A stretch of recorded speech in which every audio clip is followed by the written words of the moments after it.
para todas aquellas personas que celebran Navidad, celebran Hanukkah, celebran cualquier tipo de festividad tradicional, histórica, o como le llamen, o incluso religiosa, que no puedas tú ver contemplada en la Biblia. Que respetar eso porque pues nosotros venimos de ese contexto, todos, yo creo que absolutamente todos venimos de un contexto en que de alguna manera celebrábamos todo eso. Entonces el respeto en este tema, créanme, hace todo más sano, más sano.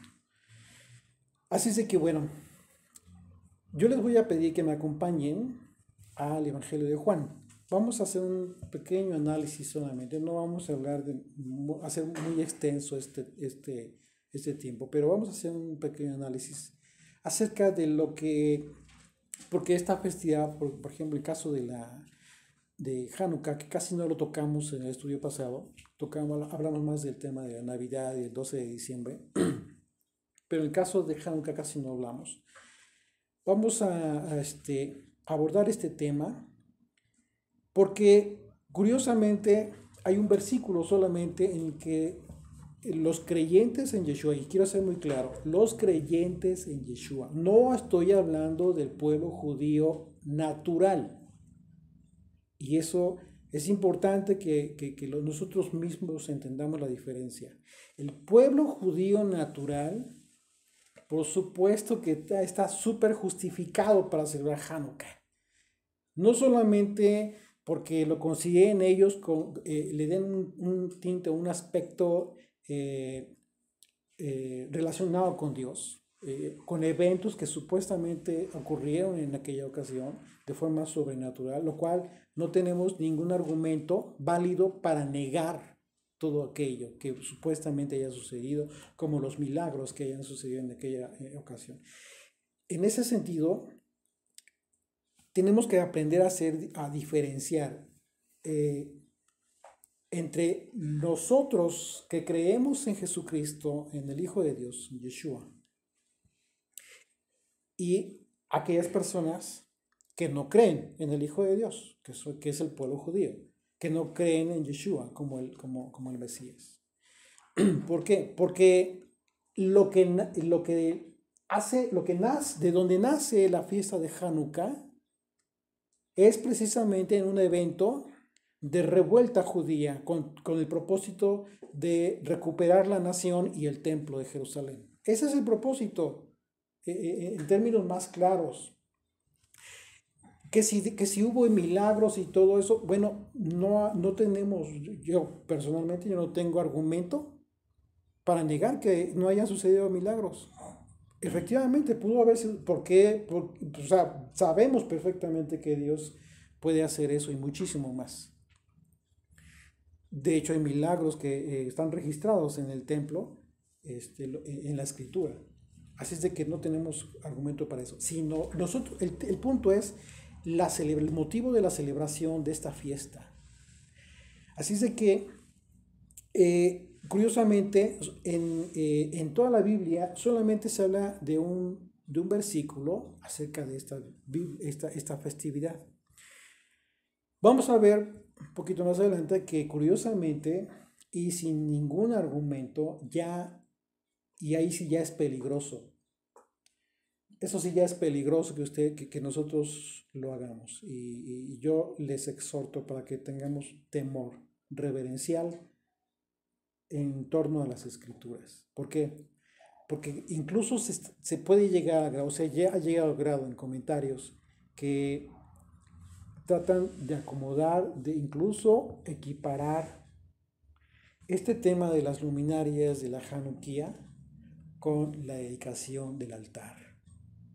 Imagínense qué delicado. Eso no puede ser. Eso no te puede pasar a ti que eres un estudiante de la Biblia. Así es de que les voy a pedir que me acompañen a Juan capítulo 9 y vamos a retomar desde el versículo 35 en adelante, solo como contexto al capítulo 10 de Juan.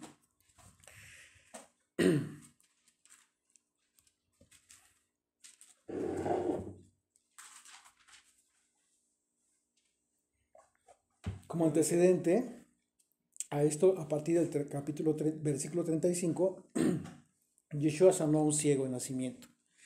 Y los líderes judíos no le creían.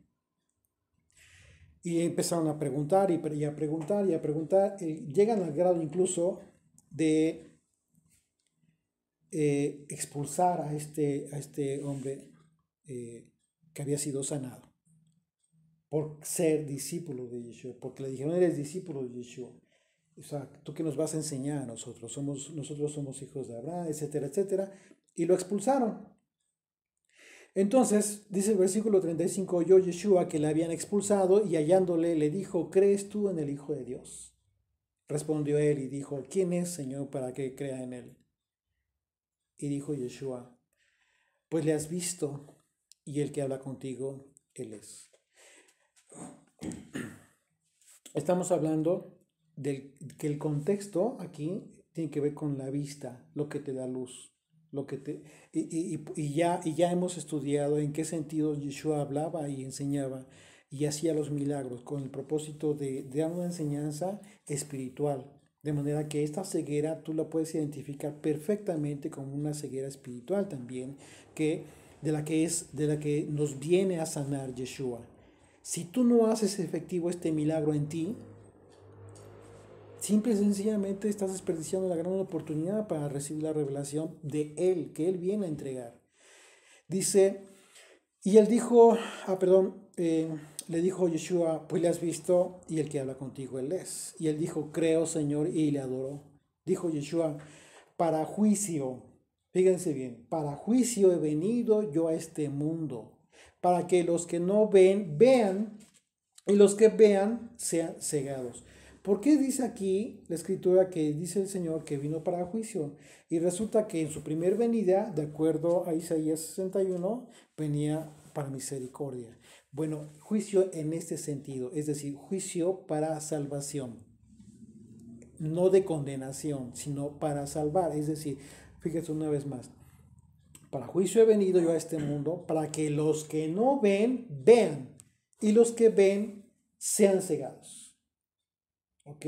Sí hay un juicio, pero no de manera general en todo el mundo, sino un juicio para aquellos que, teniendo la oportunidad recibir la revelación de la Escritura, de la palabra de Dios, por conducto del Hijo de Dios, y que se aferre a otra puerta, a otra doctrina, entonces sean cegados. Por esa razón muchas veces alguien que no quiera escuchar razones bíblicas va a ser cegado. Y ese es el gran riesgo y el gran temor.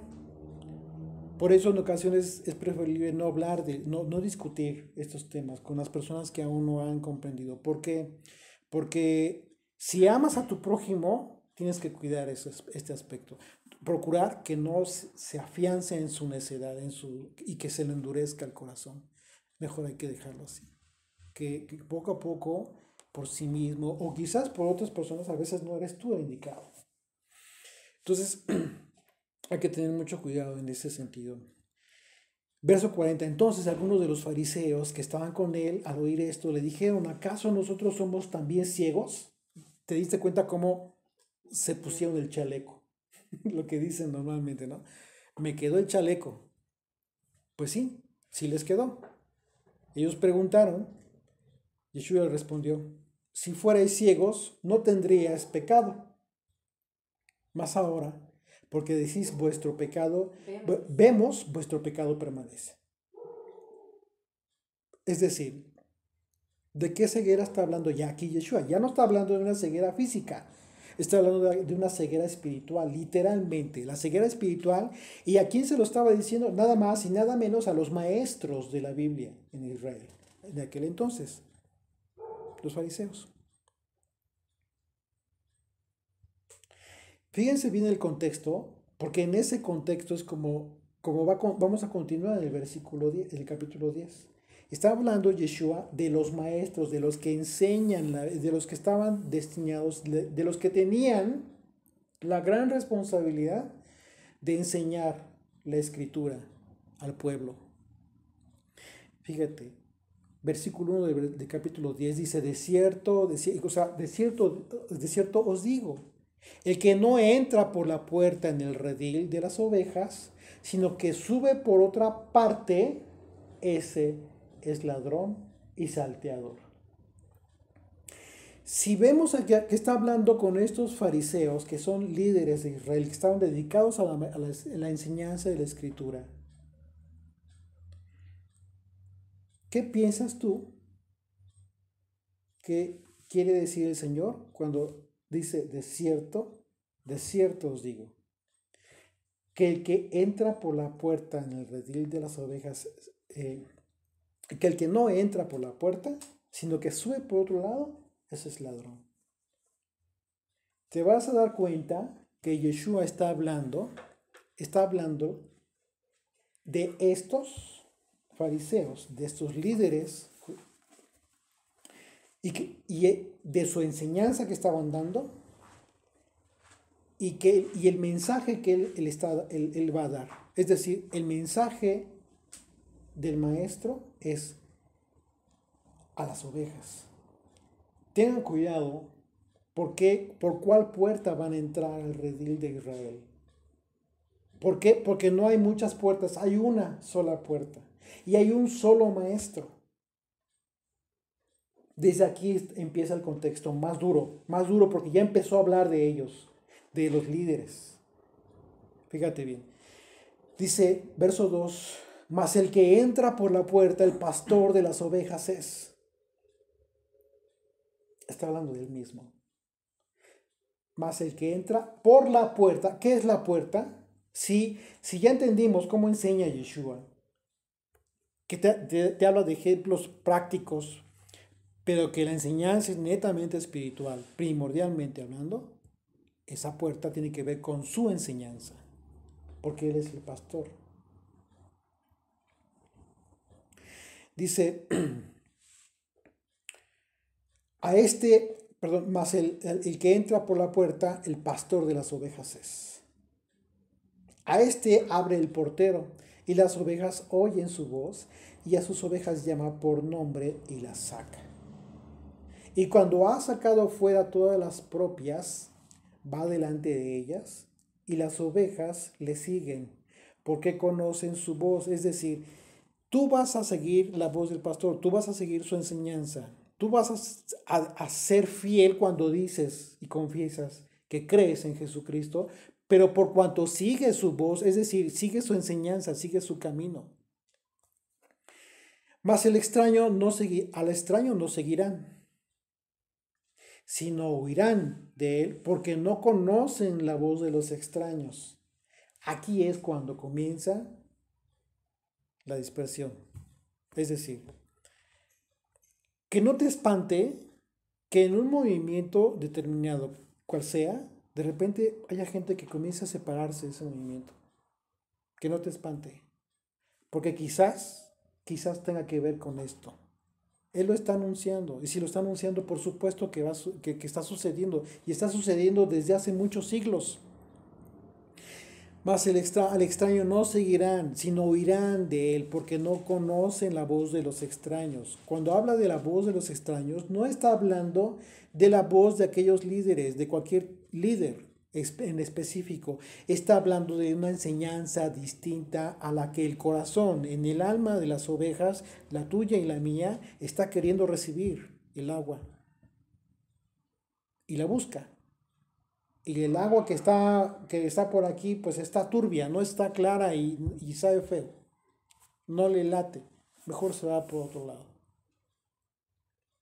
En ese caso, la Iglesia Católica, que hubiera hecho, te hubiera perseguido y te hubiera matado.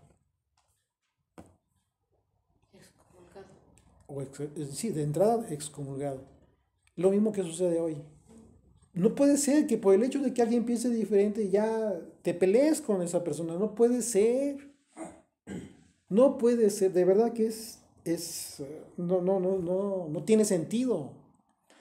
Tienes que entender que esto va a suceder. Y si está sucediendo esto, pregúntate si en algo te estás equivocando. Ora al Señor. Ten por seguro que en algo te estás equivocando. Y de eso tenemos que estar seguros todos. Seguramente en algo quizás nos estamos equivocando. No demos por hecho jamás que todo lo que hablamos es como dicen, la pura neta. No, eso es una mentira para nosotros, en perjuicio de nosotros mismos. Mas el extraño no seguirán, sino oirán de él porque no conocen la voz de los extraños. Esta alegoría les dijo Yeshua, pero ellos no entendieron qué a lo que les decía.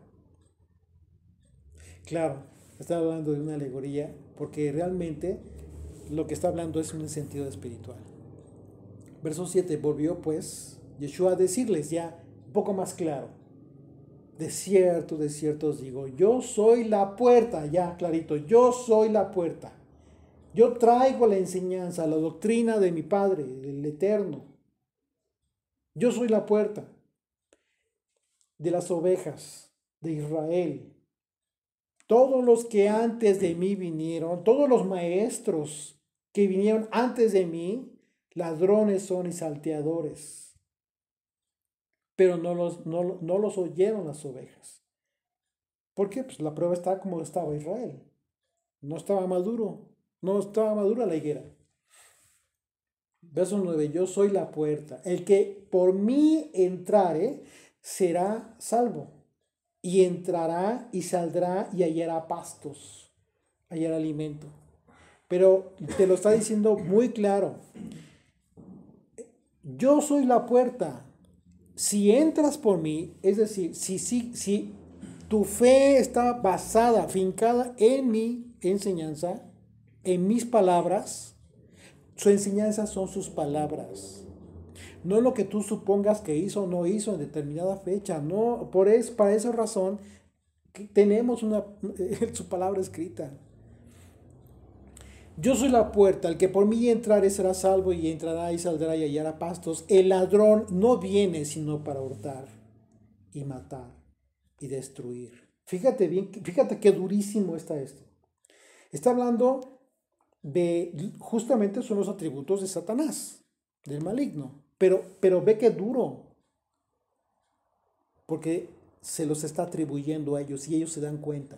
Fíjate, el ladrón no viene sino para hurtar y matar y destruir. Yo he venido para que tengan vida y para que la tengan en abundancia. Yo soy el buen pastor. El buen pastor su vida da por las ovejas.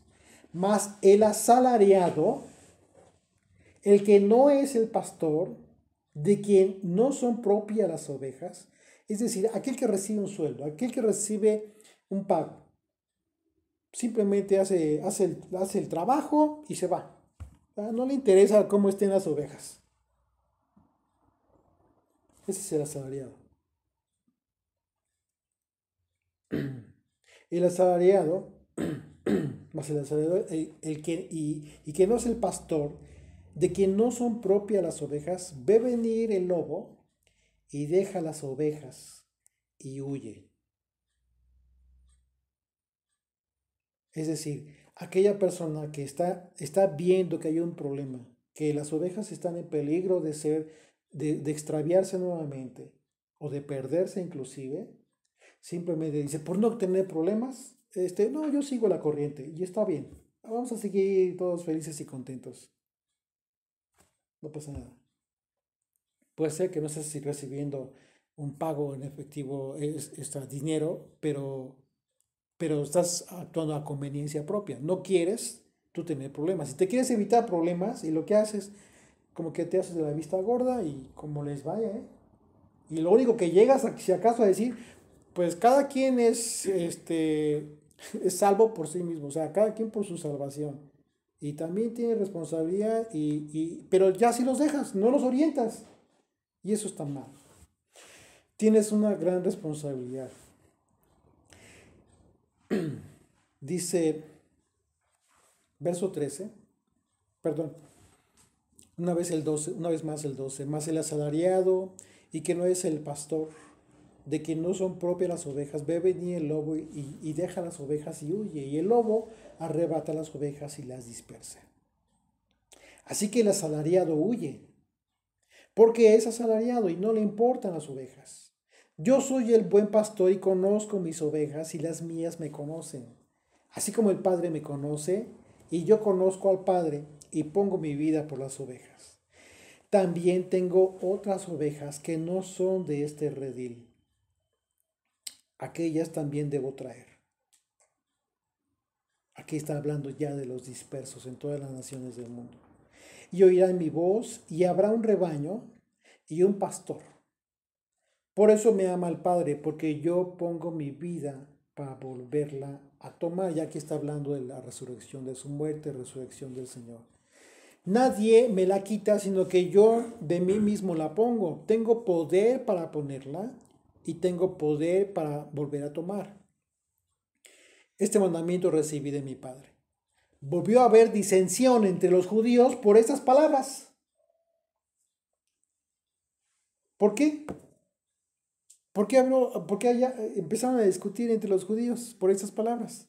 Ya empezaron a entender de qué estaba hablando y empezaron a entender que se estaban sintiendo desplazados, que Yeshua los estaba desplazando porque simple y sencillamente toda la enseñanza que le estaban dando al pueblo no tenía nada que ver con la enseñanza correcta.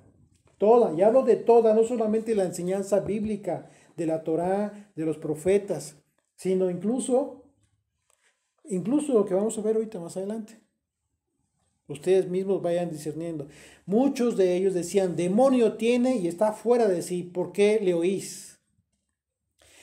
Decían otros, estas palabras no son de endemoniado. ¿Puede acaso el demonio abrir los ojos de los ciegos? Entre ellos ya unos estaban entendiendo perfectamente de lo que estaba hablando. Estos estaban entendiendo perfectamente bien. Celebrábase, y dice verso 22, celebrábase en Jerusalén la fiesta de la dedicación. Era invierno. Esta fiesta es también otro nombre con el cual se le conoce la fiesta de Hanukkah. La fiesta de la luz, la fiesta de la dedicación, tiene varios nombres. Y era invierno. Y Jesús andaba en el templo por el pórtico de Salomón. Pregunta, a ver, ustedes pregunten. Esta fiesta de la dedicación, para esta fiesta se llevaban a cabo determinados sacrificios como una fiesta bíblica. No. Si no se llevaban a cabo sacrificios determinados por este tipo de fiesta, como en las fiestas de Levítico 7, entonces significa que la fiesta, ¿dónde se celebraba? ¿En el templo? No. Ok. Dice la escritura, y Jesús andaba en el templo por el pórtico. Dice, se celebraba en Jerusalén la fiesta de la dedicación. Y dice versículo 23, y Yeshua andaba en el templo por el pórtico de Salomón. ¿Qué estaba haciendo? ¿Qué hacía cuando Yeshua estaba en el templo? ¿Qué hacía? Enseñaba. Se dedicaba a enseñar la escritura, la palabra. Siempre estaba enseñando el Señor. Y como vemos en los versículos, más adelante, versículos 37, 38 de Lucas 21, en el día estaba en el templo enseñando y en la noche se iba al Monte de los Olivos. El asunto es que en base a este versículo, en base al versículo 23, las personas que celebran Hanukkah argumentan toda su festividad solamente en este versículo. Y entonces, solamente en un versículo, fíjate, contrario a lo que hemos aprendido, ¿sí? Porque incluso lo aprendimos, se nos enseñó, y eso es una enseñanza excelente que yo recibí, en el sentido de que para que tú hagas una doctrina de una enseñanza, formes una doctrina correcta, tienes que tener varios indicios, no solamente un versículo, pero indicios claros que te conecten perfectamente con lo que está sucediendo. Aquí, bíblicamente, no hay otro versículo paralelo a esto. No hay otro. No dice absolutamente otra cosa. Pero históricamente se habla de este tema. Y ese es el punto a donde vamos ahorita. Entonces Yeshua se encontraba en el pórtico de Salomón, Yeshua estaba enseñando en el templo. ¿Sí? Dice Lucas 21, 37, 38. Y enseñaba de día en el templo y de noche saliendo se estaba en el monte que se llama de los Olivos. Y todo el pueblo venía a él por la mañana para oírle en el templo. Yeshua, siempre que estaba en el templo, se dedicaba a enseñar. No estaba celebrando, no estaba en una fiesta. Todo el tiempo estaba enseñando. Siempre que estaba en el templo, estaba enseñando el Señor. El argumento de insistir en acomodar Hanukkah a una fiesta bíblica llega a grado muy delicado, incluso de equipararlo como le decía, lo comentaba hace un momento, a la dedicación al altar. Hay personas que consideran que Hanukkah se encuentra relacionado o vinculado con el mandamiento del número 7. Fíjate, vamos, acompáñenme a número 7, por favor, en sus Biblias, acompáñenme. Número 7, versículo 10.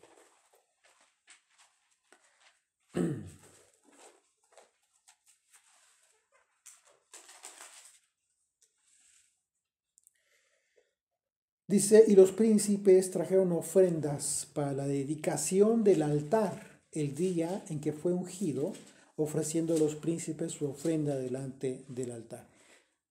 Estamos hablando de algo santo, de las cosas santas. Pero la pregunta es, ¿realmente tú le ves relación esta festividad con el tema de las luces para conectarlo con este mandamiento? Absolutamente nada que ver, porque estamos hablando del templo, de un instrumento sagrado en el templo.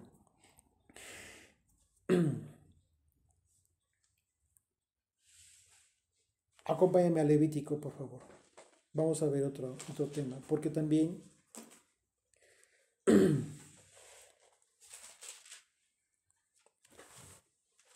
cuando tú llegas al grado de querer forzar los textos bíblicos a un aspecto que no tiene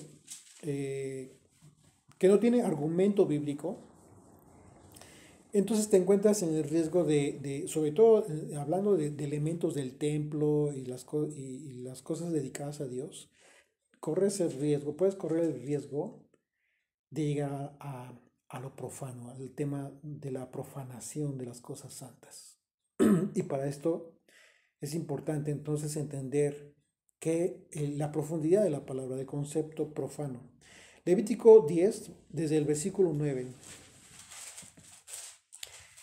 Dice, tú y tus hijos contigo no beberéis vino ni sidra cuando entréis en el tabernáculo de reunión, para que no muráis. Estatuto perpetuo será para vuestras generaciones. Fíjate bien lo que dice el versículo 10. Para poder discernir entre lo santo y lo profano, entre lo inmundo y lo limpio. Entonces, ¿qué significa discernir? Distinguir. Tienes que adquirir la capacidad de distinguir, de excluir o de separar lo que es santo y lo que es profano. Es decir, la palabra profano en el hebreo es la palabra kalal, con KJ, halal. Pero su significado tiene que ver con algo contaminado. Y su raíz, que es la misma palabra, se escribe igual, halal, tiene que ver con disolver. Es decir, la contaminación por la dilución. La mezcla. Tú contaminas tu fe en el momento que mezclas tus conceptos santos con lo que no es santo. En términos más claros, hablando de las cosas santas, para diferenciarlo de los elementos santos, el término que utiliza la Biblia es profano, simple y sencillamente lo que no es santo, lo que no es puro. Por eso se habla de estos dos conceptos. lo que está contaminado, pero por causa de la dilución, de disolver lo que es puro. Por ejemplo, la leche, ¿no? La leche de vaca. Es muy fuerte. La leche natural que viene de la vaca recién ordeñada, y en ocasiones la gente tiene que diluirla. Pues ya sabes, entonces en ocasiones es más agua que leche, ¿no? El asunto es ese, que cuando tú, cuando tú lees esta cita bíblica de Levítico, el mandamiento que reciben los sacerdotes es este. Cuando tú entres en el templo, cuando tú estés sirviendo, no puedes tú tomar sidra. No debes. ¿Por qué? Porque no te va a permitir distinguir entre lo santo y lo profano. Entonces, a nivel espiritual, hoy en día, cualquier persona que no tiene esta capacidad espiritual para discernir y separar, excluir lo santo de lo profano, corre el riesgo de contaminarse en su fe. Entonces ya cuando lo ves desde ese punto de vista, como que ya lo que tú decías, pues es una fiesta bonita y es muy agradable, y las lucecitas y los niños y el juego de la pirinola y todo el rollo de la fiesta de Hanukkah, entonces ya no lo ves tan como que una cosa muy inocente. Estamos hablando de estudiantes de la Biblia. El problema es cuando las personas no estudian. Eso es un problema muy serio. ¿Por qué? Pues está a lo que les digan. Están a lo que les digan. Y si no estudian, si no profundizan por sí mismos en la meditación de la palabra de Dios, pues están sujetos a lo que les digan. Y si lo que les dicen a aquella persona simple y sencillamente, pues es de estos pastores, de estos que los asalariados de los que habló Yeshua, pues imagínate. No les importan las ovejas. Es triste entonces. Entonces, eh, ahora bien, hablando del pueblo judío, ¿dónde está la diferencia ahí entonces? Estamos hablando de que el pueblo judío no diferencia el tema de lo santo de lo profano. Aquí hay una gran diferencia. ¿Por qué? Porque ellos no tienen revelada la puerta. Es la que está hablando Yeshua aquí. Ellos no tienen revelada esa puerta. Y mientras no la tengan revelada, simple y sencillamente no creen en el Hijo de Dios, no creen en su enseñanza. Entonces no siguen ese camino por el momento. ¿Ok?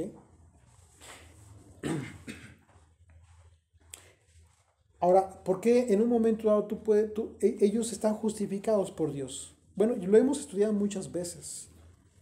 Desde el tema del juicio que pesa sobre Judá en Isaías capítulo 6, a partir de Isaías capítulo 6, cuando Isaías recibió el anuncio por parte de Dios de que ellos viendo no comprenderían y escuchando no entenderían.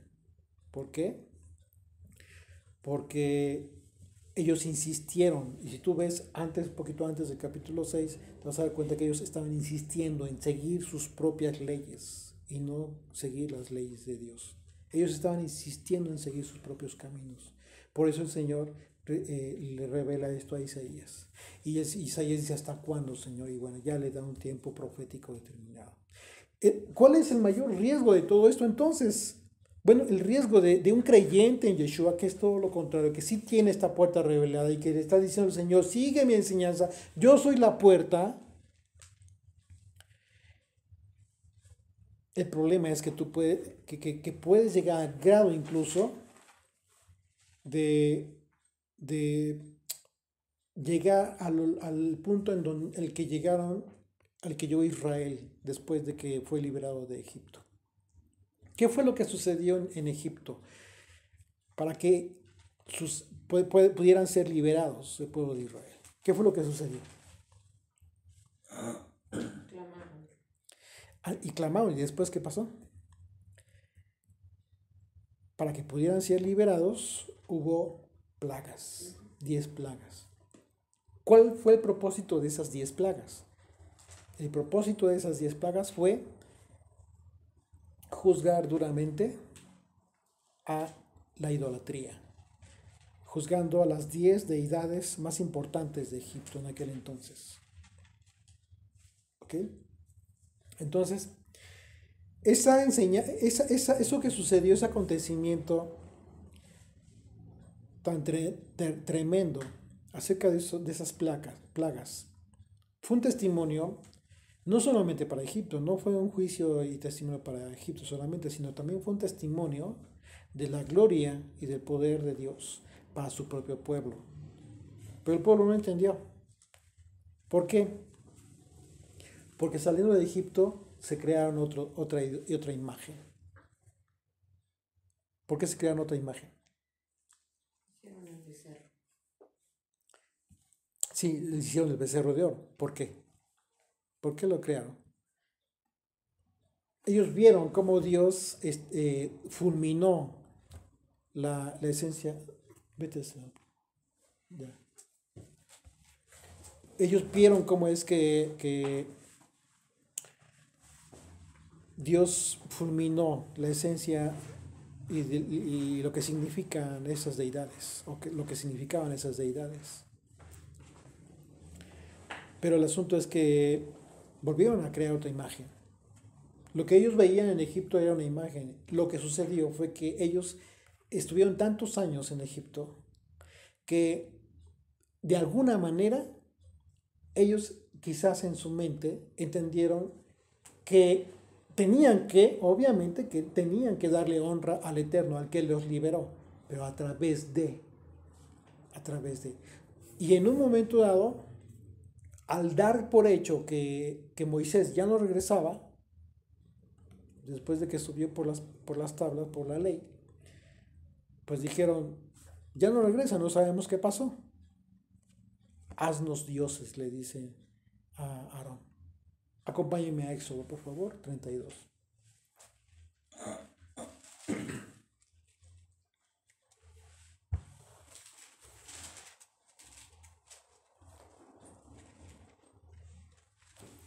Desde el versículo 1. Viendo el pueblo que Moisés tardaba en descender del monte, se acercaron entonces a Aarón y le dijeron, levántate, haznos dioses que vayan delante de nosotros, porque a este Moisés, el varón que nos sacó de la tierra de Egipto, no sabemos qué le haya acontecido. ¿Se dan cuenta? Estaban tratando de sustituir a Moisés. Ellos no trataron de sustituir a Dios. No. ¿Qué vieron en Moisés ellos? La conexión con Dios. Entonces dijeron, haznos dioses, haznos una imagen, haznos esta imagen para que haya algo que sustituya a Moisés y entonces esto nos conecte con Dios, con el Eterno. La idolatría en este caso tuvo ese enfoque, no tanto de verlo como Dios a esta imagen. Eso fue lo diferente a Egipto. ¿Sí se está entendiendo? Una vez más. La creación del becerro de oro normalmente se piensa que es idolatría en el sentido de que quisieron sustituir a Dios. No. Aquí, de acuerdo al texto, el texto te está diciendo claramente que lo que buscaron fue buscar un sustituto de Moisés, porque ya no lo entraba, fíjate, ya no lo veían. Una vez más voy a leer. Dice versículo 1. Viendo el pueblo que Moisés tardaba en descender al monte, se acercaron entonces a Aarón y le dijeron, levántate, haznos dioses, que vayan delante de nosotros, porque a este Moisés, el varón que nos sacó de tierra de Egipto, no sabemos qué le haya acontecido. ¿Ya te diste cuenta? Estaban buscando sustituir la ausencia de Moisés. Ya no, Moisés iba delante de nosotros, pero ya no está. Entonces haznos dioses para que esos dioses vayan delante de nosotros. El propósito de ellos es que fuera un vínculo de conexión con el Eterno. ¿Ya quedó más claro? En ese sentido, Por supuesto que también es idolatría, claro que sí. ¿Por qué? Porque ellos en un momento dado deben haber recibido instrucción, pues como lo habían recibido desde antes de ser liberados de Egipto. Es decir, les fue enviado a Moisés como libertador. Y en todo momento recibieron instrucciones, incluso hasta este momento. Pero el asunto es que ellos dijeron, pues bueno, lo que sabemos es que quizás los dioses tienen conexión con Dios. Así es de que haznos dioses para esto. Dice versículo 2, y Aarón les dijo, apartad los zarcillos de oro que están en las orejas de vuestras mujeres, de vuestros hijos y de vuestras hijas, y traédmelos. Entonces, todo el pueblo apartó los zarcillos de oro que tenían en sus orejas y los trajeron a Aarón. Y él los tomó de las manos de ellos y les dio forma de buril e hizo de ellos un becerro de fundición. Entonces dijeron a Israel, estos son tus dioses que te sacaron de la tierra de Egipto. Aquí ya están cambiando el concepto. Una vez que dicen, bueno, entonces no fue Dios, fue Moisés. Y como ahora estamos sustituyendo a Moisés, entonces estos dioses son los que nos sacaron de Egipto. ¿Te das cuenta hasta dónde llega el tema de la idolatría? A la corrupción de la mente y perder la razón, la lógica. Esto ya no tenía coherencia. Verso 5, y viendo esto Aarón edificó un altar delante del becerro y pregonó a Aarón y dijo, mañana será fiesta para el Señor. Y al día siguiente madrugaron y ofrecieron holocaustos y presentaron ofrendas de paz y se sentó el pueblo a comer y a beber y se levantó a regocijarse. Entonces el Señor dijo a Moisés, anda, desciende, porque tu pueblo que sacaste de la tierra de Egipto se ha corrompido. Pronto se han apartado del camino que yo les mandé, se han hecho un becerro de fundición y lo han adorado. Ahí está la idolatría. Y le han ofrecido sacrificios y han dicho, Israel, estos son tus dioses que te sacaron de la tierra de Egipto. Entonces, en medio de la idolatría, vemos la ingratitud. Se olvidaron de que realmente fue el Eterno y su gloria y su poder que los liberó de Egipto.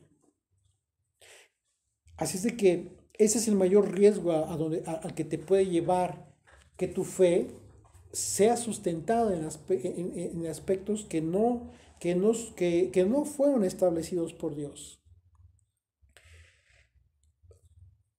El argumento es, bueno, no es una fiesta bíblica, pero Yeshua estaba en el templo. Bueno, si tú te vas a la historia, métete a la historia judía y te vas a dar cuenta que se celebraban infinidad de cosas que incluso quizás ni conozcas. Por ejemplo, hoy es muy conocido que durante todo el año, el pueblo judío llevan a cabo muchos ayunos, por ejemplo. ¿Y en base a qué? En base a determinadas fechas importantes, históricas, en acontecimientos históricos. La pregunta es, ¿tú tienes que juzgar eso? Pues claro que no.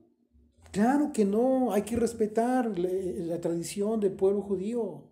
Ellos tienen sus razones por la cual llevan a cabo ciertas cosas. Pero esa fe que ellos tienen, esa no es la fe que te está enseñando Jesucristo. Esa no es la fe bajo la cual tú tienes que ser edificado. Tú tienes que ser edificado en la fe del Hijo de Dios. Y la fe del Hijo de Dios está plasmada en la palabra de Dios, en la Escritura.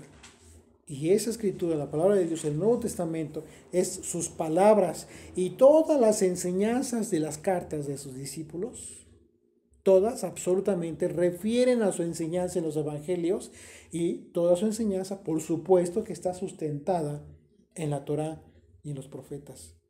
Es absurdo, fuera de conciencia, decir que pues hay algo en la Biblia que no haya enseñado Yeshua. Absolutamente todo te conecta con el Mesías.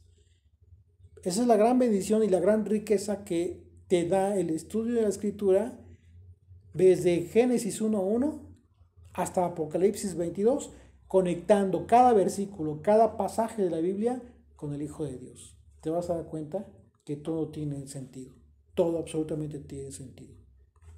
Entonces, el asunto es, una vez más, y voy a ser muy reiterativo en esto, nosotros no somos quien para juzgar al pueblo judío por la celebración de Hanukkah. No nos toca a nosotros y no tenemos que hacerlo. Eso sí sería una falta de respeto. Sino que nosotros estamos para exhortar, para hablar a todos aquellos que dicen tener la revelación del Hijo de Dios. Son cosas muy distintas. Otro intento de probar incluso que las cosas santas de Dios tienen que ver por ejemplo, con Hanukkah. En el caso de Hanukkah, lo que tratan de conectar tiene que ver con la dedicación del templo en sí, la dedicación que hizo Salomón, fíjate qué tremendo. Aquí, cuando los macabeos recuperan el templo, lo que hacen es una purificación, el encendido de las velas, la purificación, ofrecen sacrificios en gratitud al Señor, en fin. Y bueno, claman al Señor para que no suceda una vez más esta circunstancia, etcétera, etcétera. Y eso está bien, por supuesto que está bien. Pero hacer esto, o sea, celebrar Hanukkah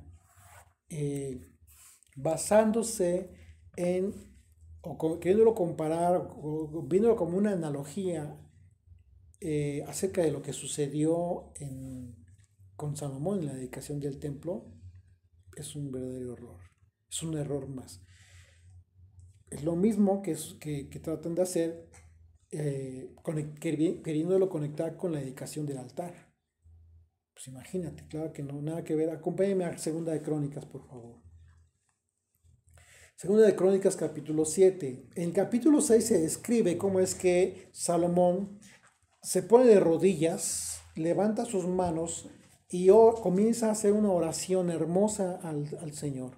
Que comienza a clamar y decirle, Señor, porque están justo en el momento de la dedicación del templo, del primer templo de Jerusalén, y comienza a hacer una oración que te involucra a ti, a mí, que involucra incluso a todo el pueblo judío, acerca de las circunstancias, ocasiones en que nos encontrábamos lejos y que oráramos hacia esa casa de oración, que el Señor escucharía nuestro clamor en donde quiera que nos encontremos. Incluso Salomón ora por los extranjeros, cualquier extranjero que orara hacia este lugar, etcétera, etcétera.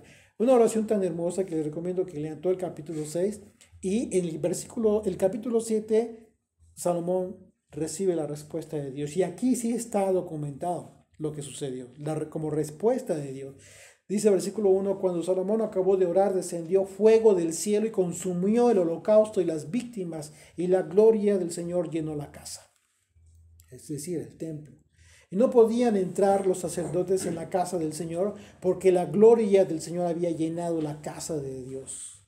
Cuando vieron todos los hijos de Israel descender el fuego y la gloria de Dios sobre la casa, se postraron sobre sus rostros en el pavimento y adoraron y alabaron al Señor diciendo, porque Él es bueno y su misericordia es para siempre.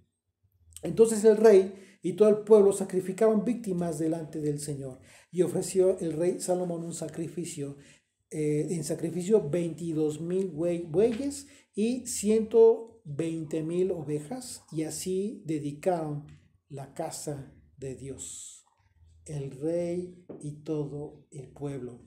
Y los sacerdotes desempeñaban su ministerio, también los levitas, con los instrumentos de música del Señor, los cuales había hecho el rey David para alabar a Dios, porque su misericordia es para siempre. Cuando David alababa por medio de ellos, asimismo, los sacerdotes tocaban trompetas delante de ellos y todo Israel estaba en pie. También Salomón consagró la parte central del atrio que estaba delante de la casa de Dios, por cuanto había ofrecido allí los holocaustos y la grosura de las ofrendas de paz.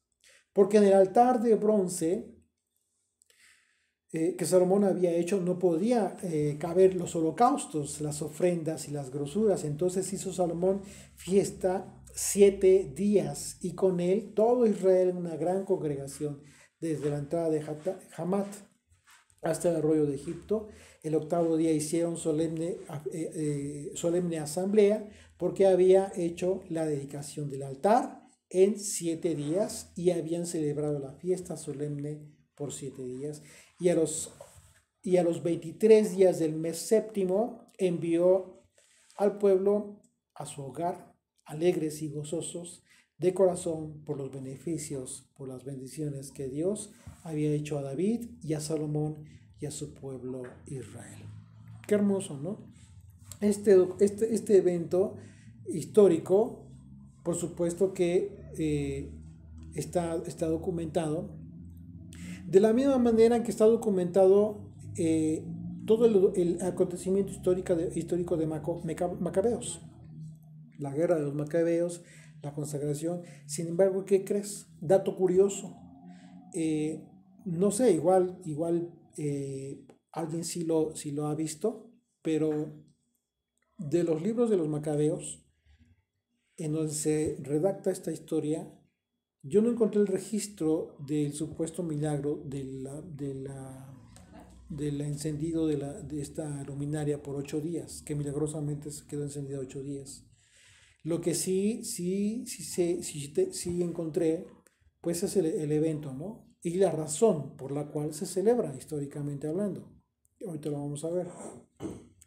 Así es de que el tema de la luz, ¿sí? Que es lo que por lo cual un cristiano, ¿cómo le podemos llamar? Una persona que de raíces hebreas, que trata de acomodar esta festividad en la observancia de su fe o en su fe, pues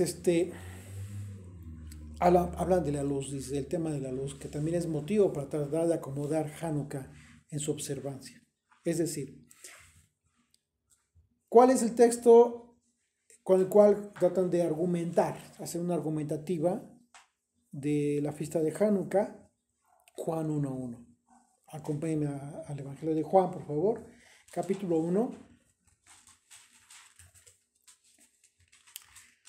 En el principio era el verbo y el verbo era con Dios y el verbo era Dios. Este era en el principio con Dios. Verso 4, nos vamos al verso 4. En él estaba la vida y la vida era la luz de los hombres. La luz en las tinieblas resplandece y las tinieblas no prevalecieron contra ella. Hay un aspecto que yo les he compartido en el estudio de la escritura que es muy, muy importante aprender a aplicar, que tiene que ver con la alegoría.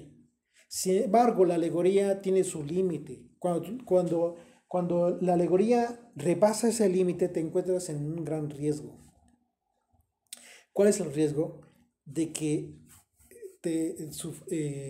tu argumento bíblico simplemente se derrumba.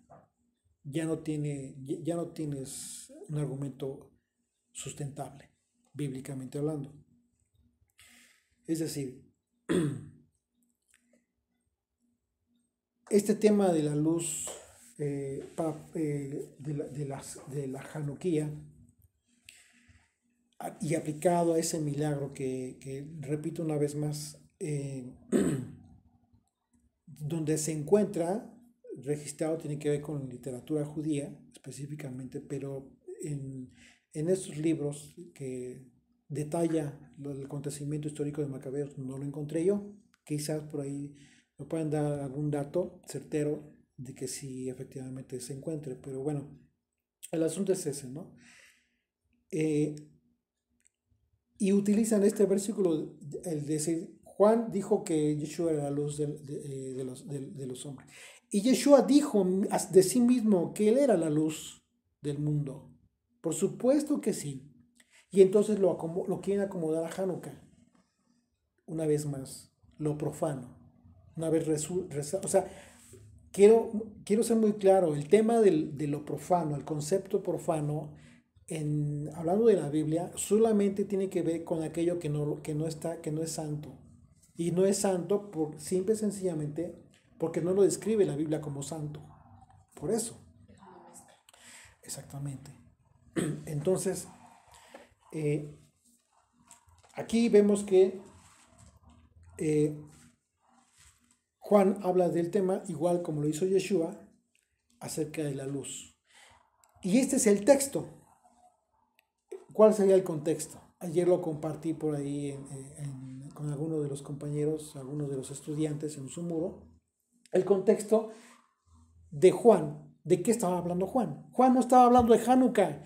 Para que tú conectes Hanukkah con el tema de la luz, tendrías tú que dar por hecho que el apóstol Juan está entendiendo la fiesta de Hanukkah con el tema de la luz. Porque tiene que ser de ida y vuelta, es así.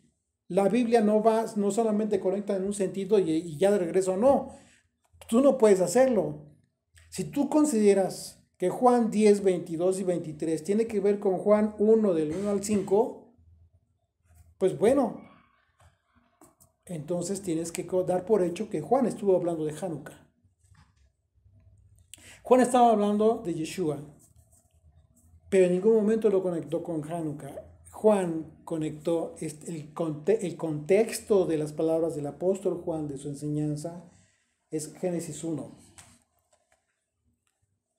Génesis 1, acompáñame a Génesis 1, por favor, de sus Biblias.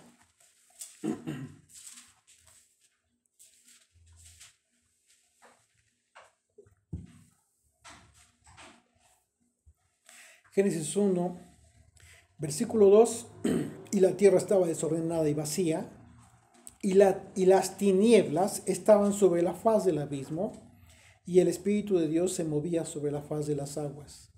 Y dijo Dios, sea la luz, y fue la luz. Y vio Dios que la luz era buena, y separó Dios la luz de las tinieblas. Y llamó Dios a la luz día, y a las tinieblas llamó noche. Y fue la tarde y la mañana, un día. El apóstol Juan habló de Yeshua como la luz del mundo y de los hombres en el contexto de Génesis, de la creación, como el motivo y el objetivo de las cosas creadas. ¿Sí? Entonces, hablar de la luz cuando los autores de la Biblia lo expusieron es algo que tiene un contexto divino, totalmente divino. Y por supuesto que lo conecta. Aquí Juan está hablando, está hablando del principio de Génesis. ¿Sí? Una vez más, regresemos. Juan, o sea, aquí está la prueba, la forma en cómo tú debes de aprender a conectar los textos bíblicos para poder entender y conectar algún evento. Es decir, va de ida y de regreso. Juan habló en el contexto de Génesis y Génesis tiene que ver con las palabras de Juan. ¿Por qué? Por Génesis es el principio. Y Juan 1 dice, en el principio era el verbo y el verbo era con Dios. En él estaba la vida y la vida era la luz de los hombres. Pero está hablando desde el principio, desde la creación. Entonces, tu argumento está sostenido en la Biblia. No hay forma de que tú te equivoques a considerar que cuando hablas de la luz, en sentido bíblico, tiene que ver con estos temas. Es ahí donde la alegoría ya no entra. La alegoría, cuando tú alegorizas para comprender o entender un tema bíblico, simple y sencillamente,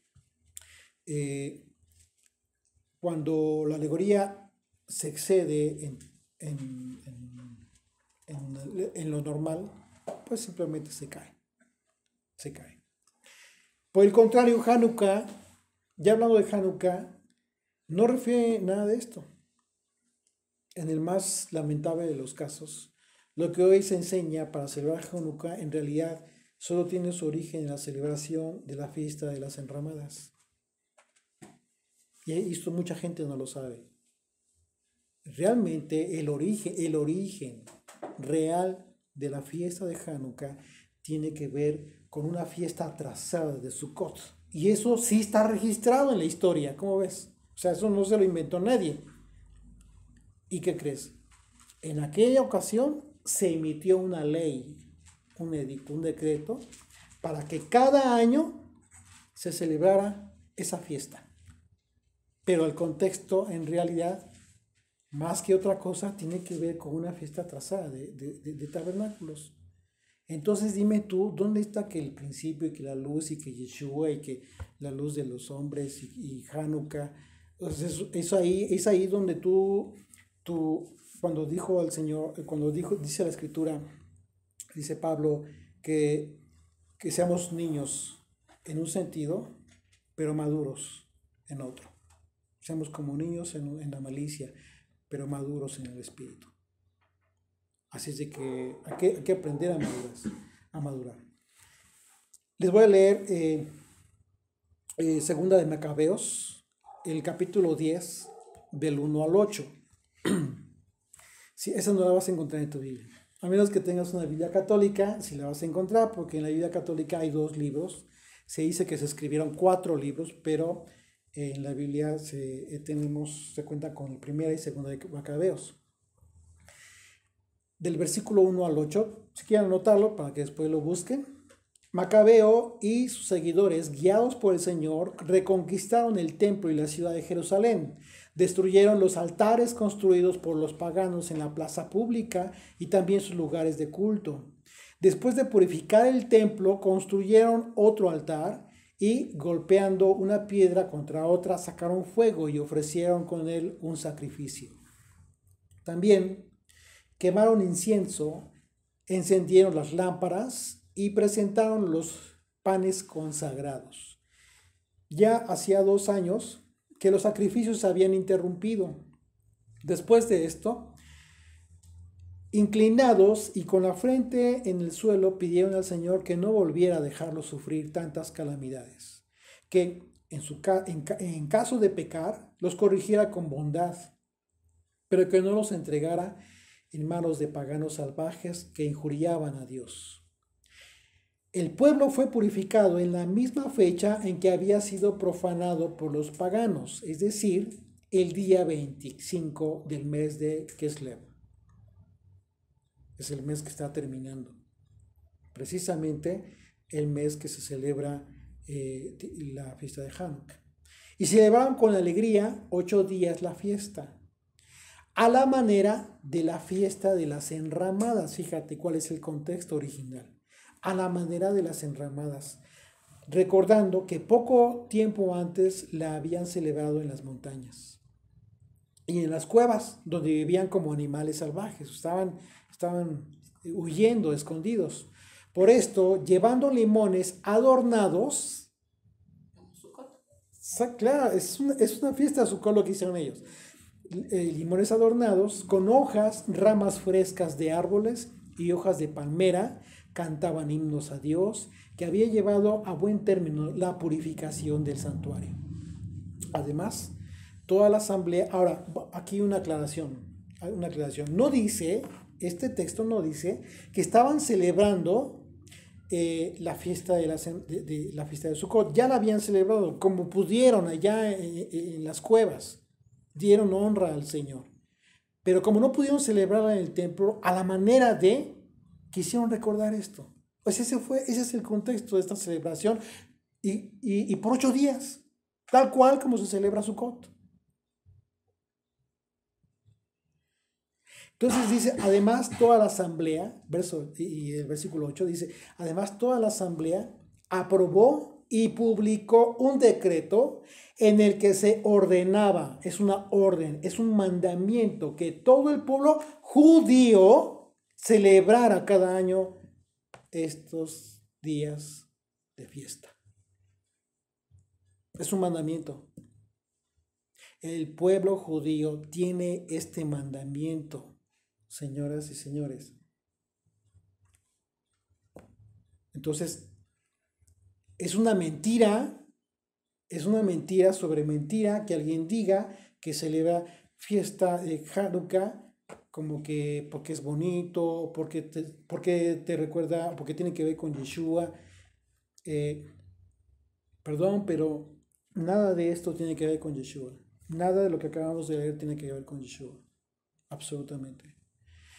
El tema de la gestación de Yeshua por parte de Miriam, si nosotros damos por hecho que nació en Sukkot, como lo hemos comentado, que es una probabilidad acerca de las fechas, 9 meses atrás, los 9 meses de gestación, pues bueno, es aproximada la fecha en que durante esta fecha, o de este mes, más bien el mes de Kislev, que es cuando fue gestado, fue concebido, más bien fue concebido Yeshua por el Espíritu Santo en María.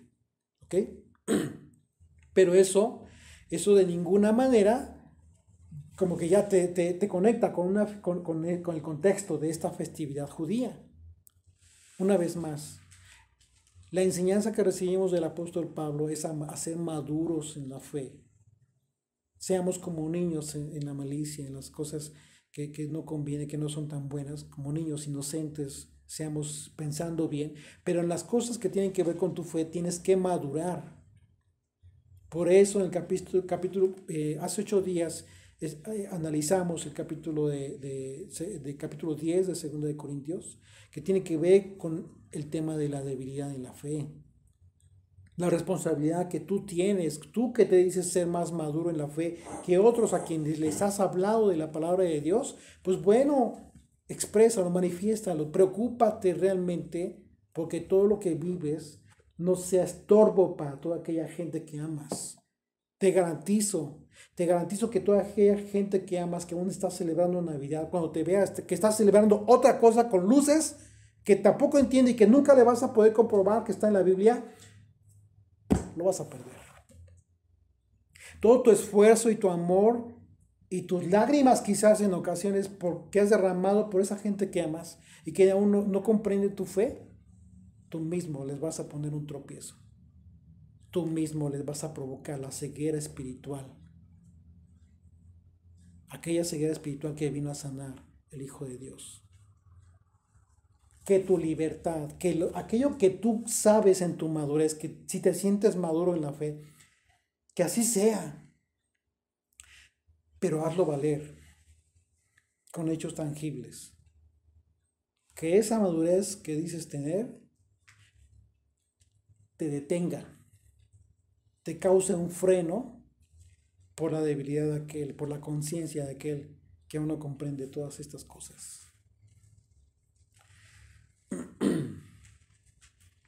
Así es de que, bueno, en un sentido, hoy, por ejemplo, celebramos Sukkot, como todas las demás otras fiestas bíblicas, las otras 6. Celebramos Sukkot, pero no hay templo. En aquel entonces, estos macabeos y todo el pueblo judío celebró en las cuevas Sukkot, no en el templo. Les quitaron el templo por un tiempo. Pues hoy no tenemos templo tampoco, pero celebramos Sukkot. Así es de que, de la misma manera, hoy, si estás celebrando Hanukkah, pues estás haciendo lo mismo. Ya no, y peor aún, porque ya no en el templo. Estos cuando menos se recuperaron en el templo, ya estaban en el templo, pero tú no. Peor aún, ¿por qué? Porque tendrías que estar tranquilo, consciente y seguro de que tu Mesías es el motivo de tus celebraciones, no una fiesta tradicional histórica. Y yo creo que este registro que vemos en Macabeos es más que argumentativo, justificable para el pueblo judío, por supuesto, de que celebren Hanukkah. Pues ellos tienen un mandamiento que se erigió en esa ocasión. Así es de que, bueno, dice versículo 24, ya para terminar. Y le rodearon los judíos, fíjate, después dice una vez más, verso 23, y Yeshua andaba en el templo por el pórtico de Salomón, y le rodearon los judíos y le dijeron, ¿hasta cuándo nos turbarás el alma? ¿Por qué reclamaron esto?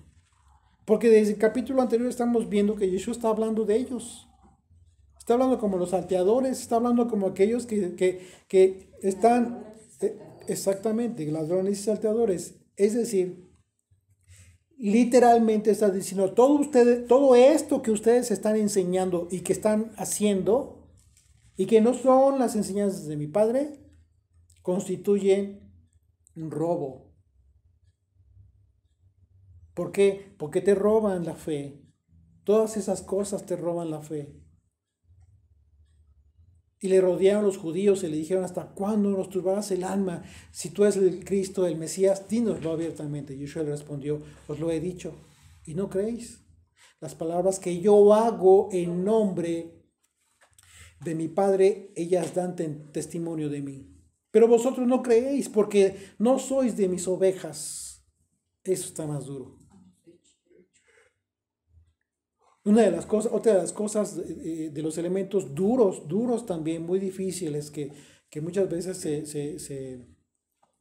no se entiende cuando estás pretendiendo, como que otro argumento que se dice por ahí, bueno, es que eh, ¿cómo se dice? ¿Cómo dicen? En esa fiesta de Hanukkah, pues nos hacemos con el pueblo judío como que eh, como que nos unimos a ellos en esta celebración, aunque sabemos que no es bíblica, nos unimos al pueblo judío. ¡Qué error!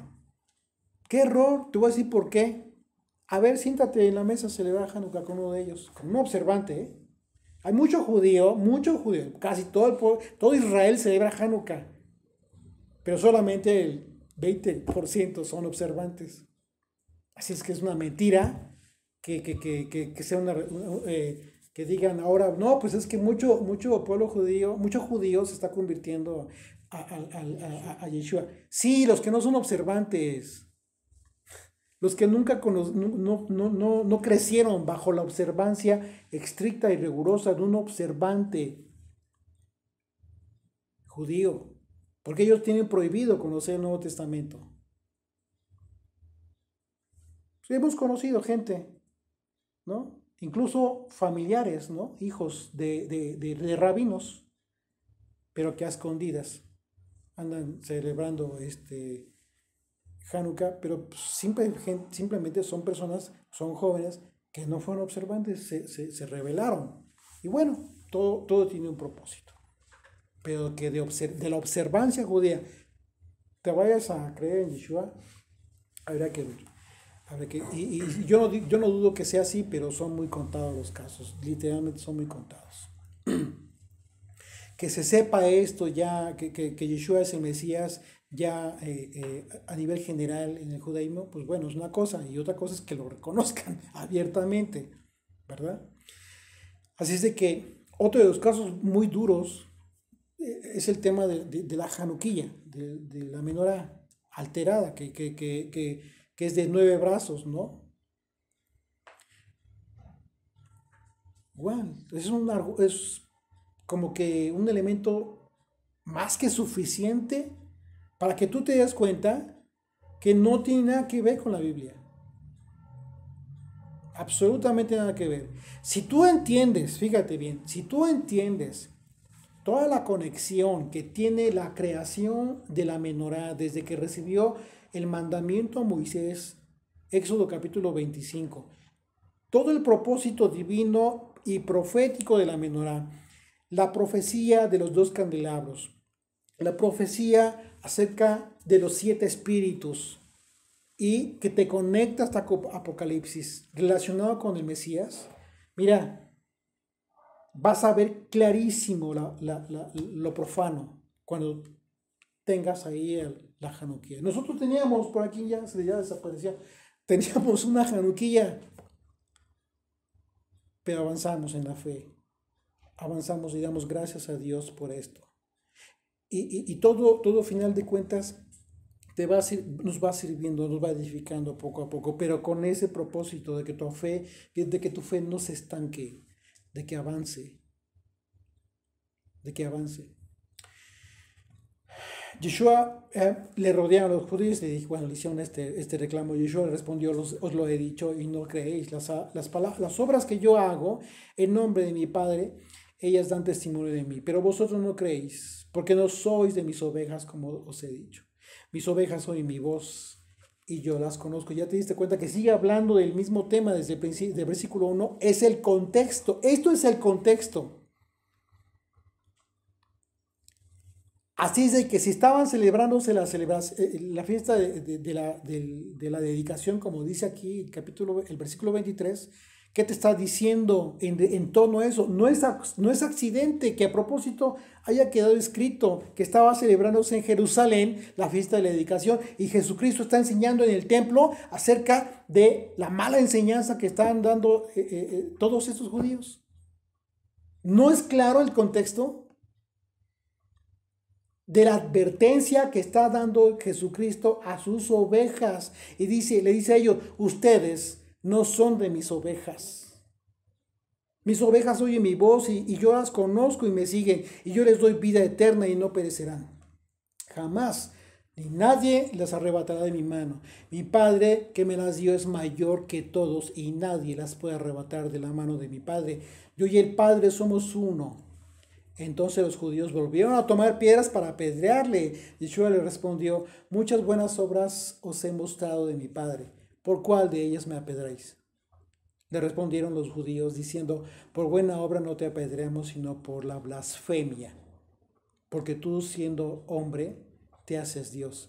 Pregunta, ¿por qué no le dijeron nada en relación al tema de la fiesta? Porque no tenía nada que ver con la fiesta. De manera general, está hablando de toda la enseñanza que estaban dando ellos. Verso 34, Yeshua respondió, no está escrito en vuestra ley, yo dije, dioses sois, y efectivamente, el Salmo 82, versículo 6, habla de este tema. Si llamó dioses a aquellos a quienes vino la palabra de Dios y la escritura no puede ser quebrantada, al que el Padre santificó y envió al mundo, vosotros decís, tú blasfemas, porque dije, hijo de Dios sois.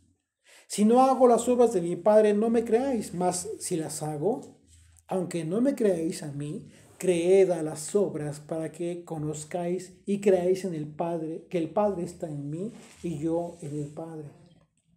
Procuraron otra vez prenderle, pero él se escapó de sus manos. Y se fue de nuevo al otro lado de Jordán, al lugar donde primero había estado bautizando Juan. Y se quedó allí, y muchos venían a él y decían, Juan, a la verdad, ninguna señal hizo, pero todo lo que Juan dijo de éste era verdad. Y muchos creyeron en él allí. El tema de las fiestas tradicionales de los pueblos no se centra solamente en Navidad y Hanukkah. Hay una infinidad de celebraciones en todo el mundo y en muchísimas religiones. Estos son los temas que a nosotros más nos compete porque estamos más relacionados con estos temas y es por eso que hablamos de esto. Pero de manera general, la invitación es a que tu fe y la fe que le vas a enseñar, que le vas a heredar a tu descendencia, sea fortalecida cada día en la fe del Hijo de Dios. Que te quede clarísimo cuando Jesucristo le dijo, dándose vuelta y le dijo al pueblo, lo que digan los escribas y fariseos en la cátedra de Moisés, es decir, cuando estaban leyendo la Biblia, crean. Cuando estaban leyendo los libros de la Torá y los profetas, créanlo. Pero no hagan como ellos. No vivan como ellos. ¿Por qué dijo esto Jesucristo? En referencia a toda, absolutamente a toda la enseñanza equivocada que estaban dando. En todos los evangelios, en los 4 evangelios, nosotros podemos ver claramente todo el tiempo de discusión que tenían los fariseos, los escribas y los saduceos en contra de Yeshua. Y el punto era la enseñanza. Hoy en día es el mismo problema en todos lados. La enseñanza por un lado, que sigue enfrascada en el tema de la tradición judía.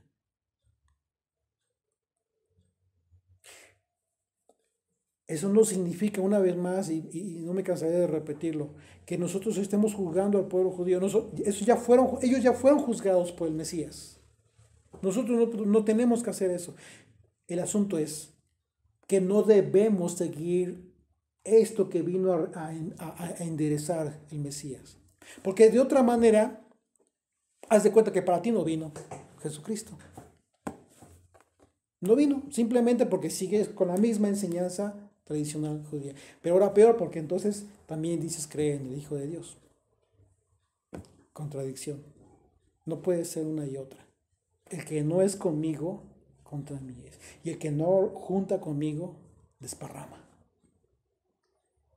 Que el temor a Dios nos haga reflexionar más de lo que pensamos que nosotros estamos haciendo bien, sin importarnos lo que hacemos en relación a los que nos ven, que realmente consideremos que podemos provocar tropiezo y ceguera espiritual en aquellos a los que estamos llamados a alcanzar. Todos absolutamente estamos llamados a alcanzar a las ovejas perdidas de Israel. Bendito Rey, gracias por este tiempo, Señor. Gracias por tu misericordia, por tu bondad, por todas las cosas que nos permites comprender, entender, por la revelación que hasta este momento, Señor, nos has permitido recibir. Permite que sea fortalecida, y no solo eso, sino que avancemos en el conocimiento de tus palabras y la profundidad, Señor, de tus palabras. Pero también que no solamente sea conocimiento para nosotros, sino que nos des el don. Entréganos, Señor, el don para no ser tropiezo a todos aquellos que nos observan, porque saben que te buscamos, Señor. Que el camino por el cual te busquemos sea solamente uno, la puerta que es Jesucristo, la enseñanza, la buena doctrina pura de Jesucristo, Yeshua, el Hijo de Dios.